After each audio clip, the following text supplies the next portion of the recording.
All right, let's do this. Let's give a bit of an overview of at least my Surge lineup. So these are the Boxcar Surges.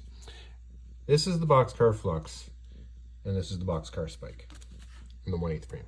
Now, we're going to focus on the Surges in this video, but we'll get to those too as well.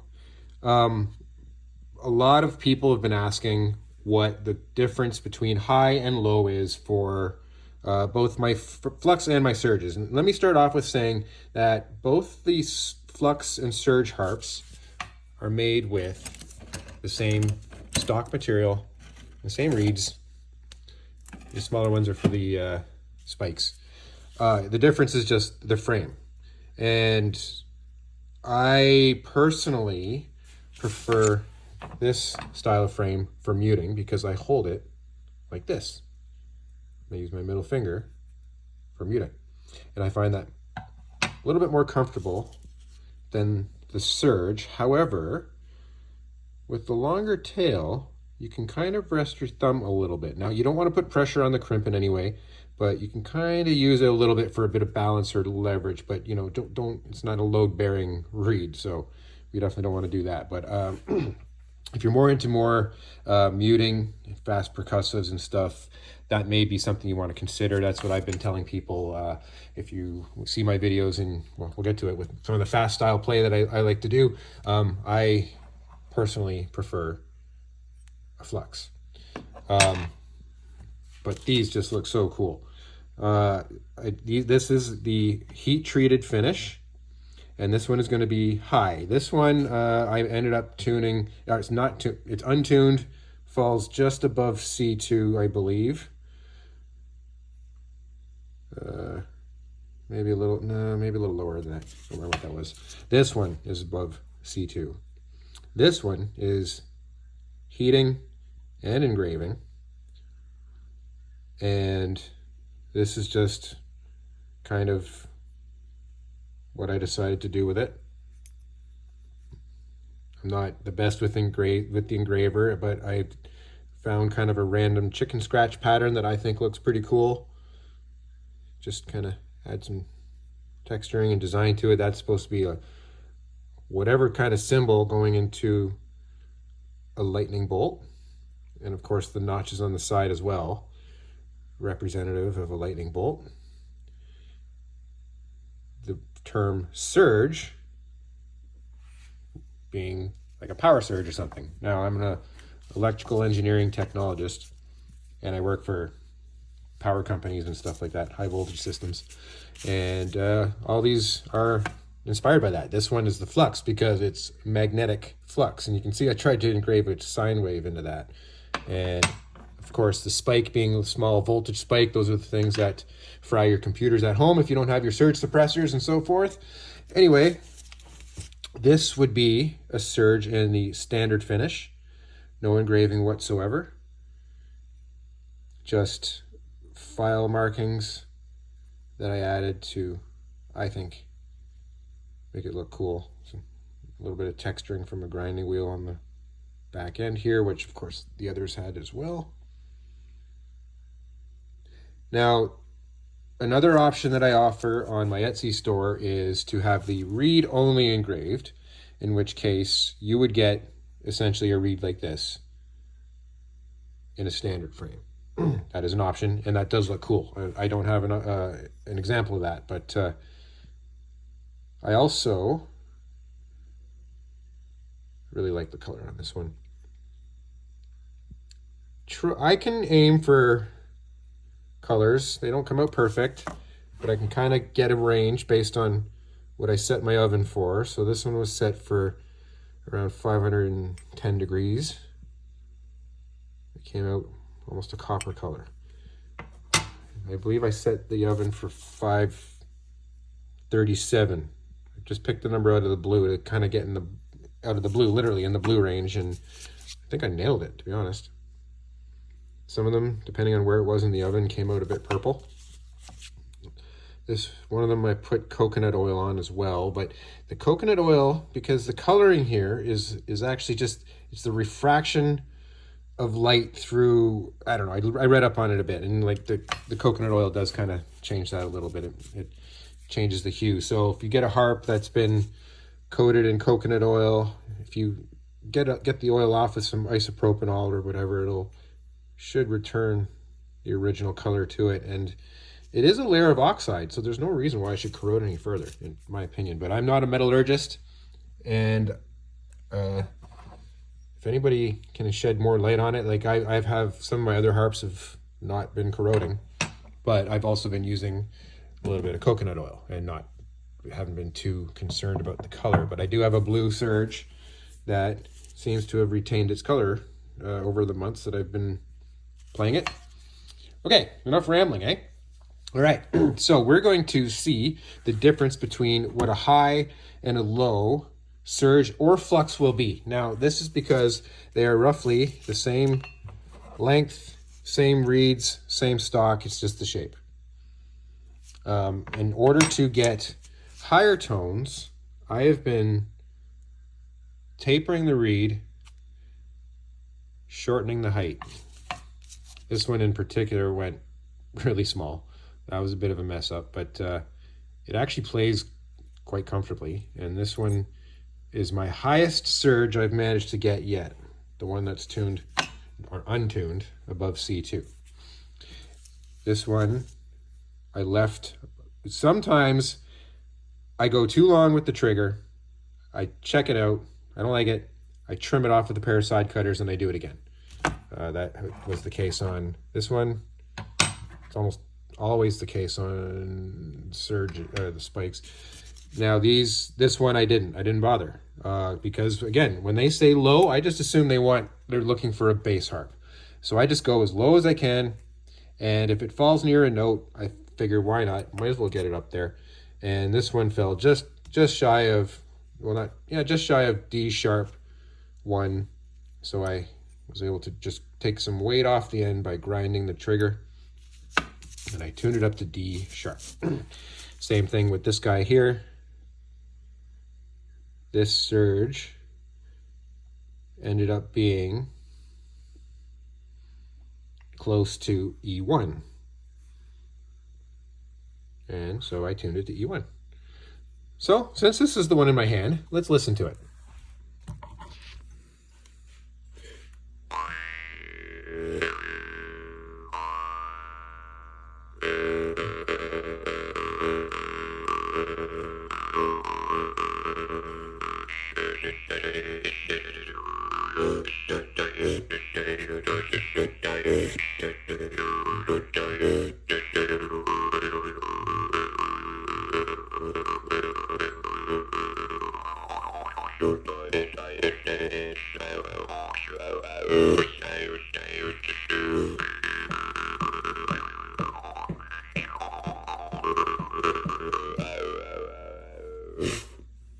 So that will be an example of a low. Let's go to the D sharp, which I think would be another example of a low, because it's even lower than that one.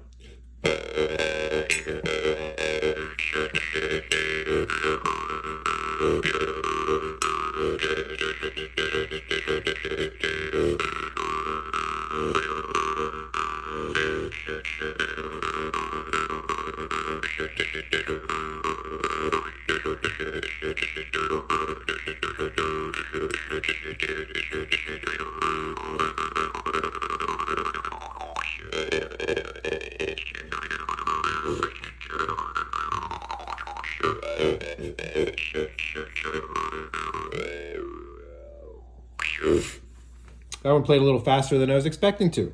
All right, so yeah, I like that one. This is the one I just finished tonight. Okay, this one is going to be what I would consider a high, and I think this was just above B1, so it's really more upper bass mid-range. So, but again, for my harps, this is what I've been considering high.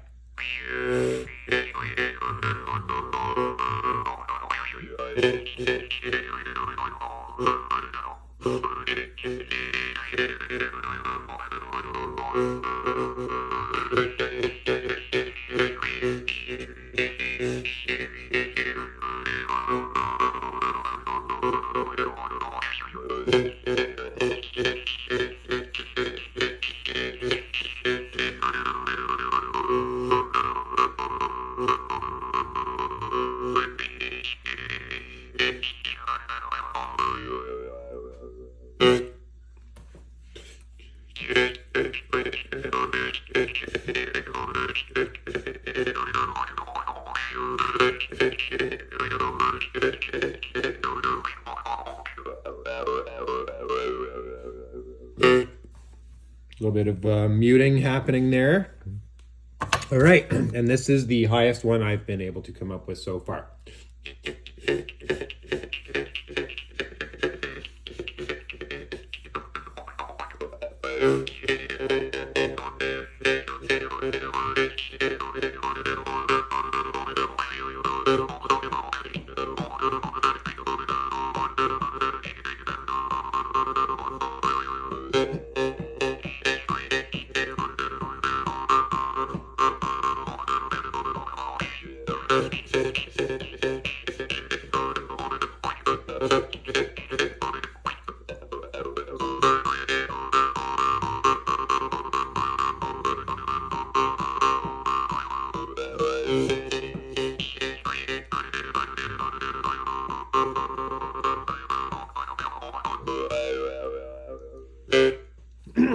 So those are the surges, and I'm gonna play my Flux. This is my personal Flux, my my go-to, my favorite harp right now. So here we go.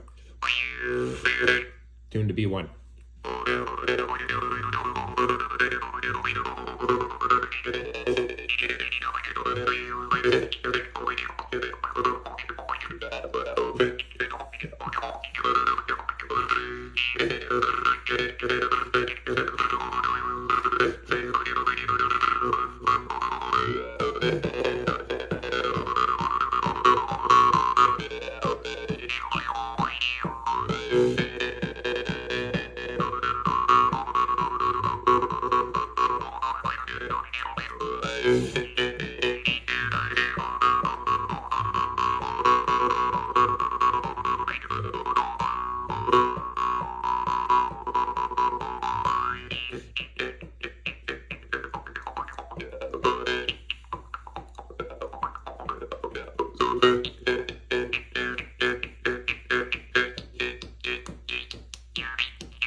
All right, I got a little lost there, and I'm going to now show the spike before this gets to be too long of a video. I haven't played one of these in a while, so it might clank. These are more delicate.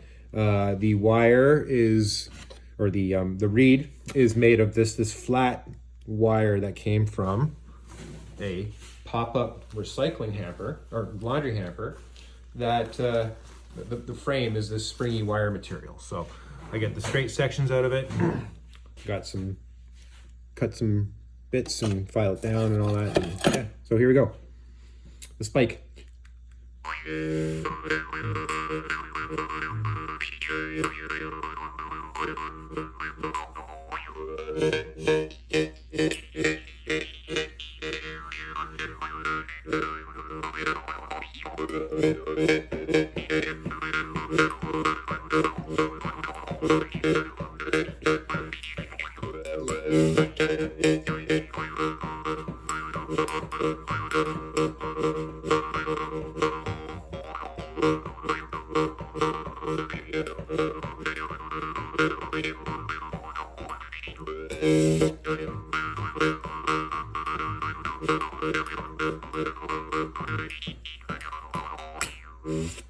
Yep, so these are the more affordable harps. I don't offer any heat treating on these because they just warp too much and whatever. So yeah, I whipped these together fairly quick. They're right now they're 30 bucks Canadian. That's what I sell them for in my Etsy store. So that's them. That's basically my lineup, and hope you enjoyed my video. See you later. Okay, so I realized I didn't try playing both forwards and backwards plucking wise on any of these harps. I just kind of went the way I normally play. So let's see what each one kind of sounds when you're primarily playing outwards as well as inwards. We'll start with this one because it's in my hand. Excuse me.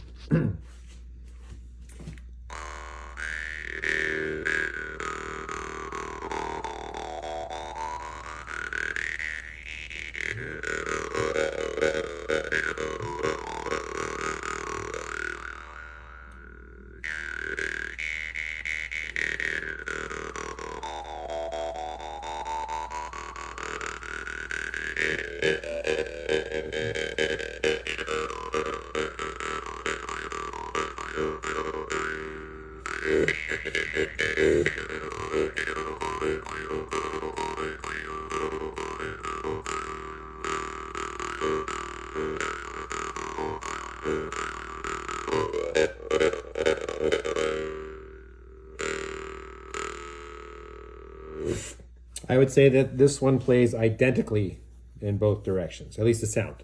Play is different, obviously, but the sound, the same. This one is considered my high. This one is the engraved one, tuned above C2. Outwards.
Again, I'd say this one sounds identical in both directions. I find the shorter, smaller trigger is a little easier for outward play, not so much inwards. But actually, the Yakudian style was actually quite comfortable on that one. Okay, this one is another high. I believe this one was B, above B1, maybe A1. I don't remember. I keep meaning to check it before I turn the video on, but I didn't. And this one is heat treated only. Heat colors, no engraving. This one is, yeah, we just talked about it, how high it was. Okay.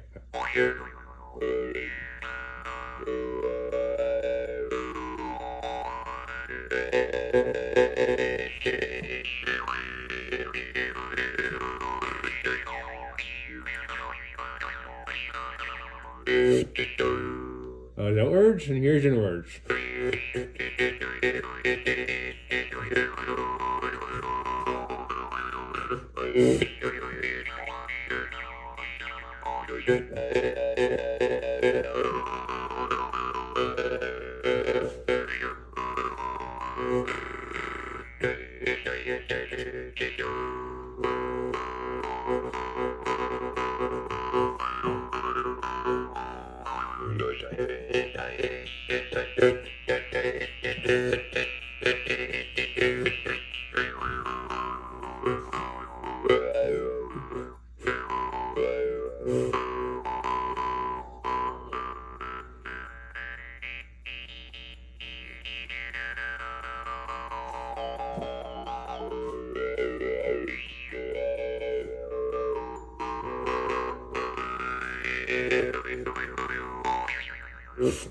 Same thing.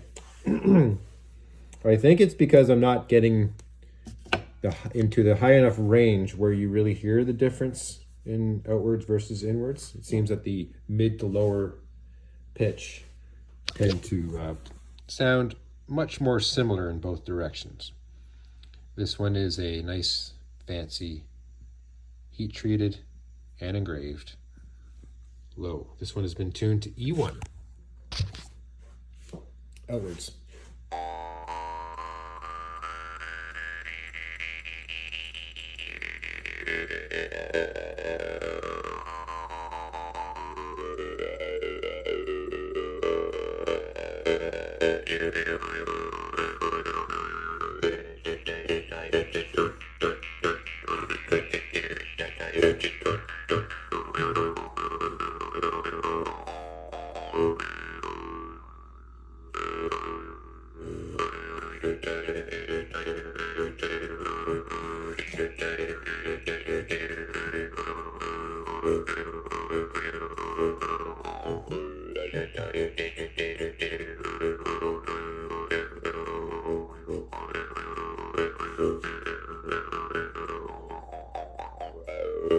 I used to be able to pluck backwards and forth, back and forth like this, but yeah, kind of lost that one.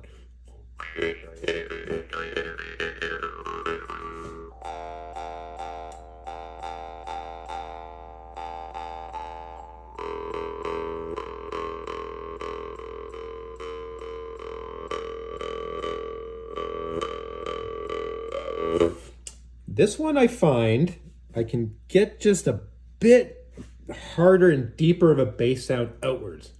I